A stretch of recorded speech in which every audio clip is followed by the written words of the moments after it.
വീട്ടിലുണ്ടാക്കിയ ഗരം മസാലപ്പൊടി കൊണ്ട് പാചകം ചെയ്യുമ്പോൾ അതിനൊരു പ്രത്യേക രുചി തന്നെ. നമസ്കാരം. ഇന്നത്തെ വീഡിയോയിൽ ഞാൻ ഷെയർ ചെയ്യാൻ പോകുന്നത് എങ്ങനെയാണ് നല്ല ടേസ്റ്റി ആയിട്ടും നല്ല മണമുള്ള ഗരം മസാലപ്പൊടി നമുക്ക് വീട്ടിൽ തന്നെ തയ്യാറാക്കാം എന്നുള്ള ടിപ്സാണ് ഈ വീഡിയോയിൽ ഞാൻ ഷെയർ ചെയ്തിരിക്കുന്നത്. അപ്പോൾ നമുക്ക് റെസിപ്പി നോക്കാം. ഇവിടെ ഞാൻ ഒരു പാനിന് ലോ ഫ്ലെയിമിൽ 2 മിനിറ്റ് ചൂടാക്കിയതിന് ശേഷം ഇതിലേക്ക് 1/2 കപ്പ് ധനിയ ഇട്ടെടുക്കുകയാണ്. ധനിയനെ ഒന്ന് ഫ്രൈ ചെയ്തിട്ട് ഒരു പ്ലേറ്റിലേക്ക് മാറ്റാം. എന്നിട്ട് 1/2 കപ്പ് സോമ്പ് ലോ ഫ്ലെയിമിൽ ഒന്ന് ചൂടാക്കിയെടുക്കുകയാണ്. ഇതിനെ ഒന്ന് പ്ലേറ്റിലേക്ക് മാറ്റാം. 1 ടീസ്പൂൺ ജീരകം ഒന്ന് വറുത്തെടുക്കാം. ജീരകം വറുത്തതിന് ശേഷം ഇതിലേക്ക് 1 ടീസ്പൂൺ ഗസഗസ കൂടി ഒന്ന് വറുത്തെടുക്കാം. അപ്പോൾ ഗസഗസ വറുത്തിട്ടതിന് ശേഷം ഇതിനെ നമുക്ക് പ്ലേറ്റിലേക്ക് മാറ്റാം. ഇനി ഈ പാനിലേക്ക് ഒരു 5 പട്ട, 6 ഏലക്കായ, 3 സ്റ്റാർ, 1 ടീസ്പൂൺ ഗ്രാമ്പു, 1 ടീസ്പൂൺ കുരുമുളക്,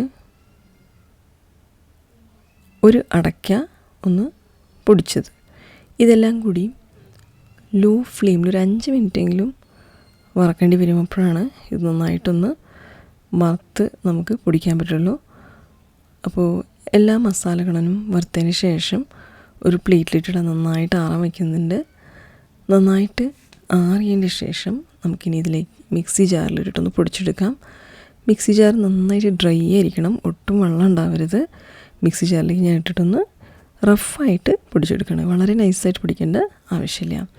അപ്പോൾ നമ്മുടെ ടേസ്റ്റി ആയിട്ടുള്ള ഗരം മസാലപ്പൊടി ഇവിടെ റെഡി ആയിട്ടുണ്ട്. പ്രത്യേകം ശ്രദ്ധിക്കേണ്ട കാര്യങ്ങൾ എന്തൊക്കെയെന്ന് വെച്ചാൽ, ഗരം മസാല നമ്മൾ വീട്ടിലുണ്ടാക്കുമ്പോൾ എപ്പോഴും ലോ ഫ്ലെയിമിൽ വെച്ചിട്ട് തന്നെ വേണം മസാലേനെ ഫ്രൈ ചെയ്യാൻ. അതിനുശേഷം എല്ലാ മസാലകളും ഒരുമിച്ച് നമുക്ക് ഫ്രൈ ചെയ്യാൻ പറ്റില്ല. ചില മസാലകൾ നമുക്ക് തനിച്ച് തന്നെ വറുത്തെടുക്കേണ്ടി വരും. എന്തെന്ന് വെച്ചാൽ അത് പെട്ടെന്ന് ഫ്ലെയിം അല്ലെങ്കിൽ കുറേ നേരം വറുക്കുമ്പോൾ കരിഞ്ഞു പോകും. അപ്പോൾ ജീരകം, ഗസഗസ, ഇതൊക്കെ നമുക്ക് ധനിയ, ഇതൊക്കെ നല്ല ലോ ഫ്ലെയിമിൽ സെപ്പറേറ്റ് ആയിട്ട് തന്നെ നമുക്കൊന്ന് വറുത്തെടുക്കണം. അതിനുശേഷം ചില സ്പൈസ് എല്ലാം കൂടി ഒരുമിച്ച് വറുക്കാം. അത് ഞാൻ ഈ വീഡിയോയിൽ ഞാൻ ഷെയർ ചെയ്തിരിക്കുകയാണ്. അതിൻ്റെ എല്ലാതും കുറച്ച് കട്ടിയായിട്ടുള്ള കാരണം കൊണ്ട് അതിനെ നമുക്ക് ഒരുമിച്ച് വറുത്തെടുക്കാം. അപ്പോൾ ഇതുപോലെ നിങ്ങളൊന്ന് ഗരം മസാലപ്പൊടി വീട്ടിൽ തന്നെ ഉണ്ടാക്കിയിട്ട് ഒരു റെസിപ്പി ഉണ്ടാക്കി അതിൻ്റെ ടേസ്റ്റ് നോക്കുക. റെസിപ്പി ഇഷ്ടപ്പെട്ടെങ്കിൽ ലൈക്ക് ചെയ്യുക, ഷെയർ ചെയ്യുക, സബ്സ്ക്രൈബ് ചെയ്യുക. അടുത്ത വീഡിയോയിൽ ഒരു പുതിയ റെസിപ്പിയായിട്ട് വരുന്നതായിരിക്കും.